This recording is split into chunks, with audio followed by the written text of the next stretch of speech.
Again, so this is the continuation of what we have discussed a while ago. So ginutod ta lang no kay 15 minutes na to sobra. So medyo bugat na i-upload.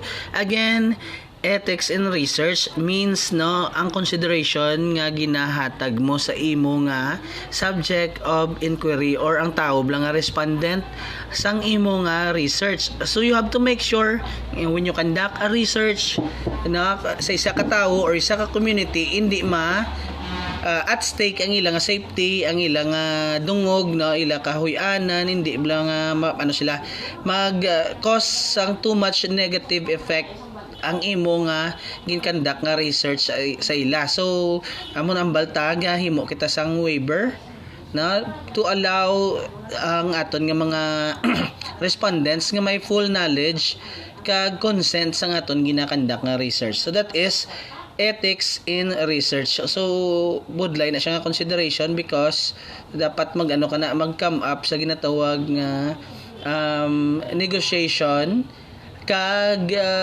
compromise agreement no sometimes now with your subject of research because not all the time okay lang sila yung ginakuhaan mo sila sa mga personal information and whatever data because syempre hindi ta mapulong in our gathering of data sometimes madala sa pating ila personal life or personal nga mga data. So we all know nga we have to consider man sang privacy sang isa ka tawo. Now, so amo na ang balta sa gender study ginastudihan ang about gender and ang interpretation sang society plus the negotiation with regards to something like mga reproductive nga mga concerns na so siya gender role or sex role balikan ta it's a set of culturally defined behaviors such as masculinity and femininity. So this is in relations to ginambalta nga gender which is socially interpreted na nga mga behavior na ginset sang society. So you have this rule no sa society nga to conform or not with the standards nga ginset sang society itself. So usually ang ginabutang dira dapat kun women or babae mahinhin and then kung lalaki matipuno or matapang. So this is the standard nga daw ginset sa aton society with regards to babae and lalaki. Kung natawag ta naging stereotype ni siya gani kun baga because nowadays damo na siyang nagtuhaw nga mga lalaki nga feminine sila maghulag and then babae nga masculine sila maghulag. So this is not really subong do mambalta nga once magambal ka babae dapat mahinhin kay damo na mga exemption nga ginatawag. So again, gender study balikan ta is a field of study concerned about how reproductive roles are interpreted and negotiated in the society through gender. So tawag sini amo na lang gina question nowadays, is it still right to say that men are the providers of the family when both mothers and fathers na work and earn money? So this time dito na mention din ang tawag nga negotiation na so pwede gid subong nga panahon maka-negotiate both genders or both sexes, the male and female kung mag-asaway sila, kung baga sinong ma-provide sang ilang nga panginahanglanon, sinong maobra na kag sinong mabilin sulod balay or whether they wanted nga parehas lang nga mag-asawa mag-obra then ma-hire lang sila sang mabilin sa sulod balay. So muna siya nowadays ang reality. Now let's go with diversity and inclusion.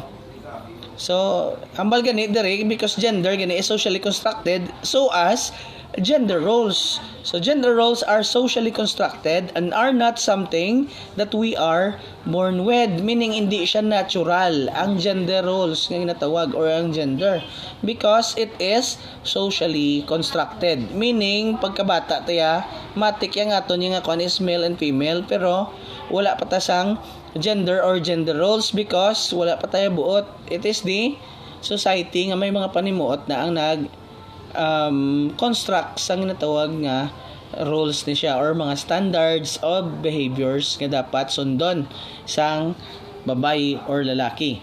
So example dre is a young boy is always encouraged to be brave, right? Na di ba do kung lalaki ka sang gamay mo ginambal dapat isug-isog ka gidya. Lalaki ka mo dapat way gibi, dapat gibato.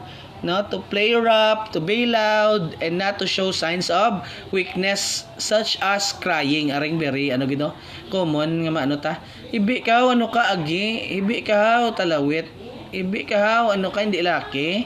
Dapat laki wala ka ibi ko no, dapat bakod, dapat isog.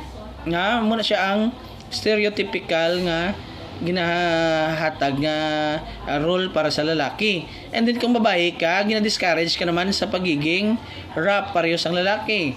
You're not encouraged to play sa mga pusil-pusil, mga hampang pang lalaki.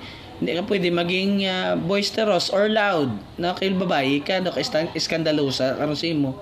Dapat mahinhin, no? Instead, they are told to be gentle and soft.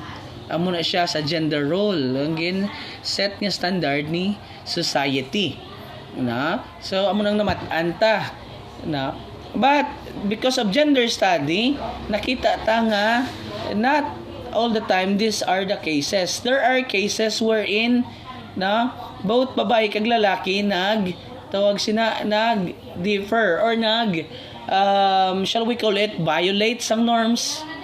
Or shall we call it nag-defy na. Gin-defy nila ang norms nga ginset sa society where they play rap games kung babae, gisok-sok siya pang lalaki, gin-challenge niya kung ano ang norms. So because of gender study ging aware kita nga may amo ning gikatabo. Gender studies let us analyze the creation and maintenance of these gender norms so that it does not create inequalities in our social, political, and economic spheres. So, diri na masulod si social, political, and economic spheres, meaning wider nga aspects sa aton pagpangabuhi. So, kagina simple lang nga pag-play mo sang role mo as babae or lalaki, na sa imo lang panimalay sa imo palibot. This time with gender studies studyhan nila how this behavior nag-create sang ginatawag nga may maintenance sang gender norms kag ginatawag nga pag-control so that hindi siya kuno maka-create sang inequalities in our social, political, and economic spheres. Anong silingon sini? So di ba ang babae set ang standard ang society nag-set ang standard ng babae dapat hindi siya ng bara-bara, hindi siya rap, hindi garobo-robo bla hulag, way gapamugat, dapat gentle lang siya and soft. Whereas si lalaki dapat amo ni siyang gapakita sang toughness or pagiging mabakod, hardcore, magaspang. Kumbaga ang tanan nga mga hard work dugin pasa sa kay lalaki, whereas sa babae chill and gentle lang siya, hindi siya dapat involved in any mga endeavors wherein maguba ang iya pagka gentle kag soft. So this standard nga ginset sa atong society, kung padayon ni siya nga i-observe, naga-create inequalities in our society because kung padayon siya nga amo sina, so hatagan ta limitation ang mga babae to really do works nga gusto nila. Halimbawa, pang welding. So di ba usually ang welder nga profession iya lang sang lalaki because expose ka sa aso, gapamugat ka man gakwat ka sang salsalon nga imo weldingon, gakabalasan ka, so pang lalaki siya typical. So what if may mga babae nga hilig sa welding nga tawag? So if we really observe sang norms nga ginset sang society wherein ang babae soft kag gentle, so ginpunggan mo na siya karon nga mag-engage in those jobs nga specifically assign para sa lalaki. So that is inequality na nga ginatawag. Hindi na kamo equal in your task in the society. political, no? Because mambalta ang lalaki, tough, isog, babae, gentle and soft. So, when it comes to leadership, usually, ang gina-propose nga effective nga leadership dapat ang may do ka typical, dapat may may authority ka, magambal, mag-lead, na dapat do ka haladlukan ka, may kamay na bakal. So, typically, ara siya ginassign sa lalaki. Now, if ang babae ang iyagyapon nga papel sa society na based sa standard nga gin-create is dapat soft siya and gentle, no? So hindi siya maka-qualify diri sa ginatawag nga political sphere wherein needed ang mga leader nga tough and brave.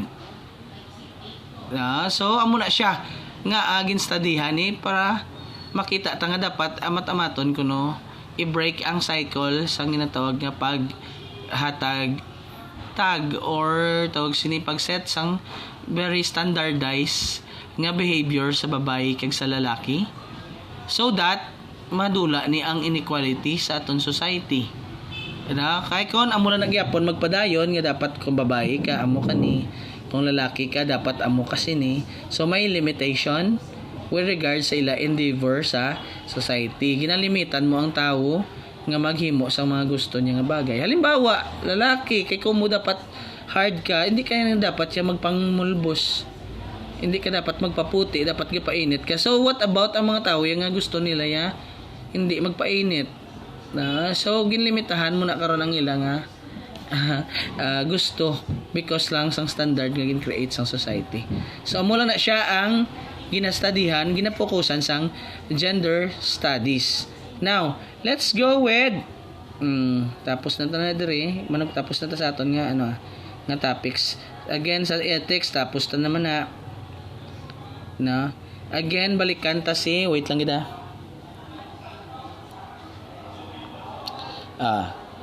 Tapos na si diversity and inclusion. Kadto na lang ta sa again explanation sang qualitative approach. So again, ang qualitative approach naman siya, it focuses more on the meaning created and interpretation made by people about their own personal and personal vicarious experiences. Or amo sa gani ang balta, when you conduct a qualitative nga data gathering, you're not basing on numbers but based on the experience or personal experience ang imong respondent sa imong subject of research. So ginabasihan mo da kung anong istorya niya sa imo, anong isabat niya sa imo pamangkot based sa iyang na experience, and then right after magather mo na tanan nga mga data, lantawon mo kung ano ang common sa ila tanan. That is qualitative. So ano nga mga methods kuno ang ginagamit sa qualitative approach? Number 1, take note of this, phenomenology. Magsiling phenomenology. This is conducting intensive interviews, meaning in-depth or seryoso nga interview with the individuals who have experienced a particular event and understanding their live or lived experience. Halimbawa, amo to blagin ang example ta, when you discover yourself as being homosexual, ano ang naging reaction halimbawa sa palibot mo? Amo nang imo halimbawa pamangkot, may ara ka pulo ka respondents, then you have to observe sang naging experience na nila based sa ilang istorya bla, anong naging experience nila sang ginako na nila nga homosexual sila. So the way they explain it to you sang ilang naging experience, that is phenomenology. Again tanda, phenomenology dra ka nagabase sa naging experience ang imong gina-interview. Number 2, hermeneutics. Again, hermeneutics, understanding the meaning of text, literary works, even artworks, and what they convey about human realities. So, dire kaya mabase sa hermeneutics na halimbawa, sa phenomenology, nagkanda ka dito interview, most common sa mga ginahambal sang imo na interview, ang word nga sikway. Ginsikway siya kay nag-ako siya nga agi siya. Ginsikway siya kay nabalaan sa niya parents niya homosexual siya. So the word sikway da karon natagan mo siya sang meaning. Anong bot silingon sang ginatawag nga sikway. So pangita ka na sang mga reference mo sang word nga sikway. Ano kag ano ang ila gina bot silingon in reality, ang meaning niya in reality sa kabuhi sang tao. Halimbawa sikway, pangita mo da meaning ay ang meaning ng isang sikway gintabog palayo, out ano gani wala na ginkabig nga pamilya, no, utod ang iyang relationship with their family. So amo na siya ginatag mo na karon nga meaning sang sikway. So that is hermeneutics. Again, that is hermeneutics. And lastly, ethnography and ethnomethodology. So magambal kita ethnography and ethnomethodology. Ang meaning sina is immersing in a community and taking note of their experience, beliefs, practices, and of course attitudes and practices. So meaning magambal ka ethnography and ethnomethodology, it is the observation nimo sa isa ka community nga ginakandakan mo study. Halimbawa ano ka sang interview sa mga tawag sini taga barangay Sumag na dito sa Bacolod, no?